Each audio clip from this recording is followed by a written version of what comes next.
Okay, so I was watching some of the Charlie Kirk videos, and he was talking about, having a family and starting or getting married and having kids. And I think everything he says, for the most part, there's nothing wrong with it. It was his opinion on stuff, and I think he really did believe all those things, and it worked out well for him. He was a successful guy, and worked very hard, and had a family and had kids and all that. I think the message he was trying to send to people, though, at these college campuses, it's hard for them to see that, when they're in school and they don't have a job and they're in college, they're in student loan debt, they don't necessarily know what they're doing. Maybe a lot of them haven't dated. And so marriage and like having a family and being able to afford a house and home insurance and a car and a car payment and all of these things it doesn't even seem realistic. And that's probably the difference between now and like 30 or 40 years ago. A couple generations ago, it was common to already kind of be married when you were in college, or buying a house when you were 21, 22, 23 years old, being married, even having a kid by the time you were in your, even a teenager or early 20s. The societal expectation of that to happen has gone away. There's not as many people who feel the pressure to get married. Women can do their own thing. They don't have to rely on men. Women can go to school. They can travel. They can have fun. They can try different jobs. They can date around.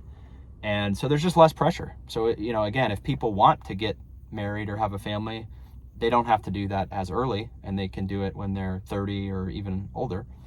And all that does is it pushes down the birth rate, right? There's less people getting married. There's probably going to be less kids. There already are a little bit less kids.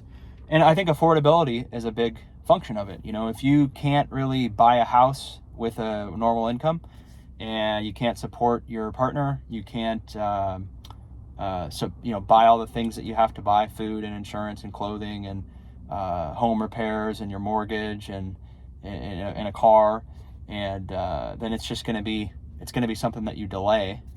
And of course, if you delay stuff for such a long time, it becomes more likely that you're just not going to do it. And I think that's what's happening. There's more single people now that are well into their 30s or even into their 40s that don't have kids, because it's not something that society is pressuring anymore. It's very expensive. The affordability is difficult. And I've said it probably a year ago or 2 years ago. I don't really think anyone wants to raise a family in an apartment. People will do it, but they're going to want to feel like, I have a stable income, I have a good partner, I have a house or a space that is comfortable. It doesn't have to be a mansion, but maybe a single family home with a little bit of space for your, to have your privacy and for your kids to run around. And if people can't afford that, they're not going to do it. I mean, again, some people will do it. They will have kids. They will do it. But on average, I think most people look at it and they say, I know it's really expensive. Maybe there's not a partner that is ready to have a kid with me, and I'm still kind of searching for a good job with a stable income and figuring out what I'm going to do with my career. So I think that's kind of been the shift. I think it's partly feminism. It's partly just the culture shifting.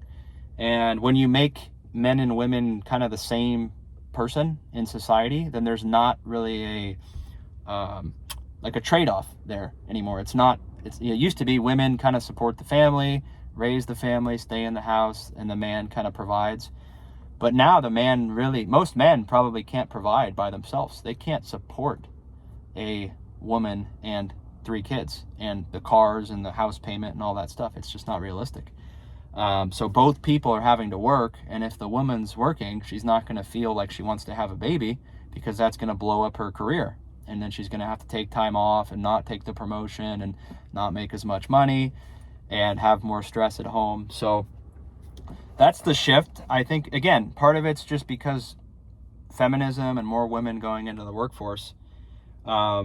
If men still could provide, or if one person in the relationship could work and provide for the whole family, it would still work. But it doesn't work that way. Now I think you need both people working, probably just to afford one kid. Before, you could have one person working and they could afford 3 kids and a house. And now maybe you have 2 people working and they can afford like a townhome, and maybe not necessarily more than 1 kid, and 1 kid would probably be stretching it. So I don't know if I think it's probably a bad thing. You want people to be able to afford housing and feel like they have a good shot at doing their own thing. If it's difficult just to survive and then raising a family and buying a house is going to be something that's it's just not on the radar, because it's not financially realistic for a lot of people.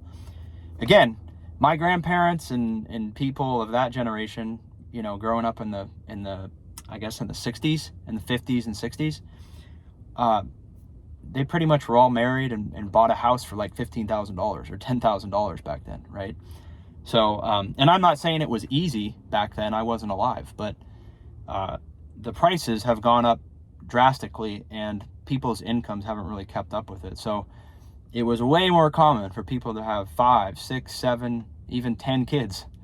There's a couple people I know that said they have 7, 8, 10 kids from previous generations. They had huge families.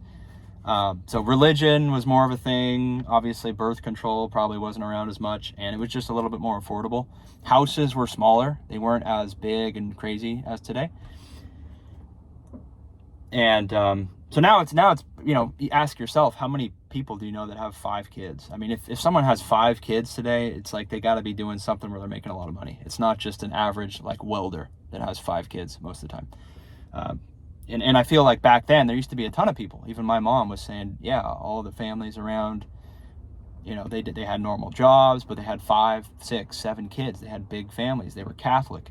That's just what they did. And again, I'm not saying it was easy, but feels like that was much more normal back then. And now it's people are, whether it's feminism, birth control, technology, both people needing to work. It's just, you don't see a lot of people that have 3+ kids, and 5+ kids, forget about it. So I think it's going to happen until housing becomes affordable and people feel like they can afford, to pay for everything that they have to pay for. It's probably going to, slow down the rate of new people being born, because you don't want to, I mean, that's just being smart. If you don't have the resources to take care of it, of a family, of a kid, then you're probably going to delay doing it.